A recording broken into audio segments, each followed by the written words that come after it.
बिहारमधील अररिया जिल्ह्यातील फारबिसगंज परिसरात गुरुवारी सकाळी ठेला लावण्याच्या किरकोळ वादातून अत्यंत धक्कादायक घटना घडली। या वादाचे रूपांतर थेट दुहेरी खुलात झाले असून संपूर्ण परिसरात भीतीचे वातावरण निर्माण झाले आहे। नमस्कार, मी वामन आडे आणि तुम्ही पाहत आहात क्राईम डायरी। मिळालेल्या माहितीनुसार कृषी उत्पादन बाजार समितीच्या गेट क्रमांक 2 जवळ ठेला लावण्यावरून ठेला विक्रेता राहुल चव्हाण आणि पिकअप चालक नबी हुसेन यांच्यात वाद झाला। हा वाद काही वेळातच हिंसक झाला। आरोपानुसार राहुल चव्हाणने प्रथम नबी हुसेनवर चाकूने हल्ला केला आणि त्यानंतर धारदार शस्त्राने त्याचा शिरच्छेद केला। या भीषण घटनेनंतर आरोपी राहुल चव्हाण हा मृताचे डोके हातात घेऊन परिसरात फिरत होता, ज्यामुळे नागरिकांमध्ये भीतीचे वातावरण पसरले।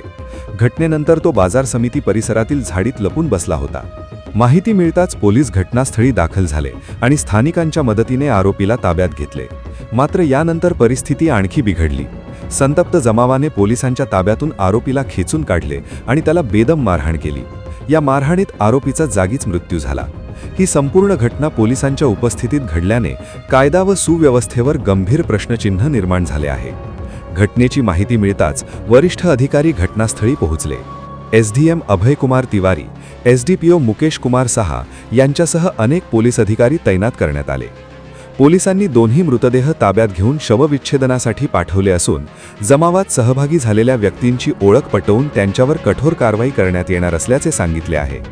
या घटनेनंतर परिसरात तणावाचे वातावरण असून नागरिकांनी पोलिसांच्या उशिरा प्रतिसादाचा आरोप करत आंदोलन केले। सुभाष चौकासह अनेक ठिकाणी रस्ते रोको करण्यात आला। या घटनेमुळे अनेक प्रश्न उपस्थित झाले आहेत। एक साधा वाद इतक्या भयानक स्वरूपात कसा बदलला?